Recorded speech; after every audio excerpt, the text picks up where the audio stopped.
Bien, para hallar la llamada posición relativa de dos rectas en el espacio, tradicionalmente se utilizan el método 1, método 2 o método 3.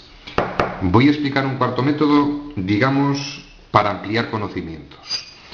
Y digamos que es una mezcla de todos ellos. Es decir, voy a necesitar los vectores directores de las dos rectas, el vector W, aquel que unía dos puntos, uno de cada recta, y el concepto de rango. Imprescindible que recordéis y entendáis el siguiente significado. El rango, hemos visto varias definiciones cuando dimos matrices.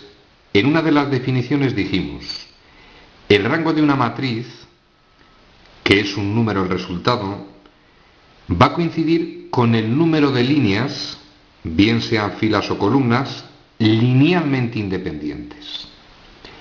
Este concepto me va a permitir aplicar un nuevo método para ver la posición relativa de dos rectas. Y detalles que debemos recordar. Si una fila, yo me voy a referir en este caso a las filas, es combinación lineal de otras, podemos eliminarla. Otra propiedad que vimos del rango, si una fila es proporcional a otra, podemos eliminarla, el rango no se va a alterar. Empezamos a razonar. Ordenamos ideas. Dos rectas o tienen la misma dirección o tienen distinta dirección. Voy a suponer que tienen la misma dirección.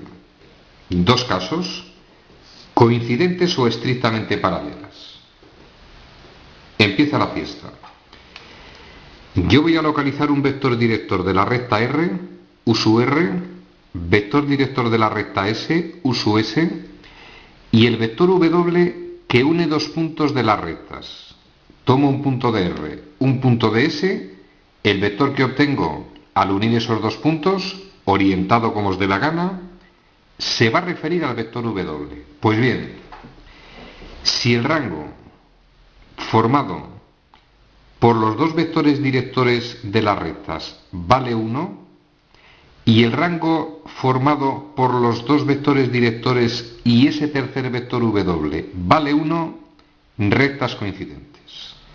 Si el rango vectores directores es 1 y el rango formado por los vectores directores y el vector que obtenemos al unir dos puntos de las rectas toma el valor 2, estrictamente paralelas. No es difícil de entender, mirad, quien entiende el concepto de rango es sencillo. Voy a empezar a razonar. Me dicen que son coincidentes si el rango de los vectores directores U sub R y U sub S vale 1. Mirad, la matriz formada por las componentes o coordenadas de esos vectores de U sub R y U sub S, es evidente que esa matriz como mucho tiene rango 2, pero como las rectas son coincidentes, US, ese vector director, va a ser igual a un cierto número de veces el vector U.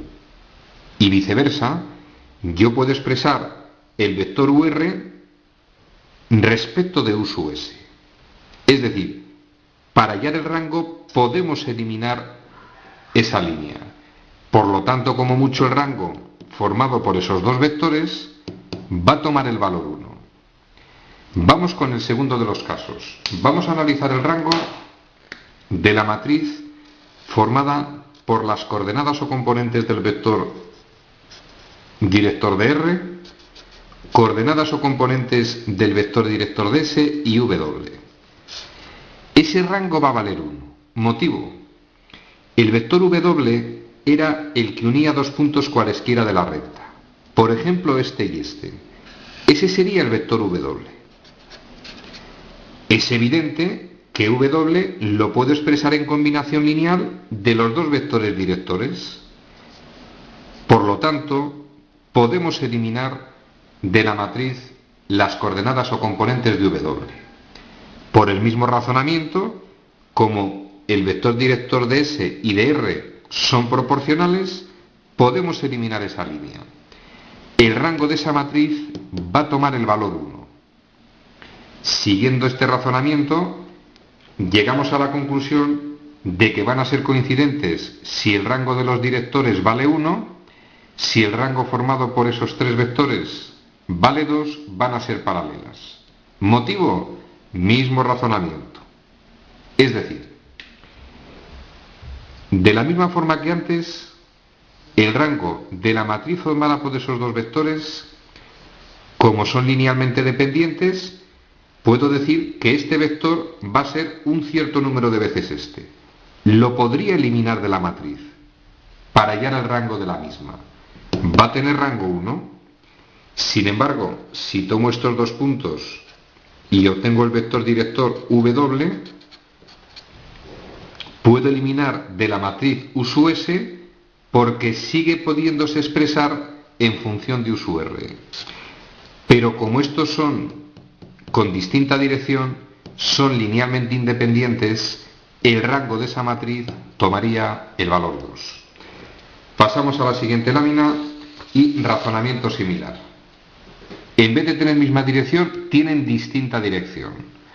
Podéis razonarlo de la misma forma si el rango de la matriz formada por los vectores directores es 2 y el rango de esta matriz es 2, van a ser secantes.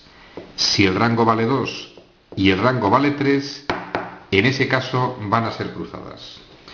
El razonamiento es el mismo. Por ejemplo, si tomo el caso de las rectas secantes, recta S y recta T. Cuando formemos la matriz con el vector director de R, vector director de la recta S y nuestro vector W, detalle. Si tomo este punto de T, estamos hablando de la recta S y T. Sería vector director de S, vector director de T. Cuando tome este punto de la recta T y ese punto de la recta S, este sería nuestro vector W. Y evidentemente, ese vector se puede expresar en combinación lineal de estos dos. Es más, si este lo trasladara a esa posición, por equivalencia, vemos que el vector director de S más el vector director de UT, por la ley del paralelogramo, da W. El vector W es combinación lineal de esos dos. Lo elimino de la matriz. El rango de esta matriz va a ser, en este caso, 2. Y el motivo es que los dos vectores que me quedan son linealmente independientes. Seguimos el razonamiento. Resumen al contenido de este vídeo. Digamos que es por incrementar los conocimientos, un nuevo método basado en el conocimiento de lo que es el rango de una matriz. Quien tiene muy claro que el rango, una de las definiciones, hace relación al número de líneas que son linealmente independientes en esa matriz, es relativamente sencillo entender este método para hallar la posición relativa de dos rectas en el espacio. Tema concluido.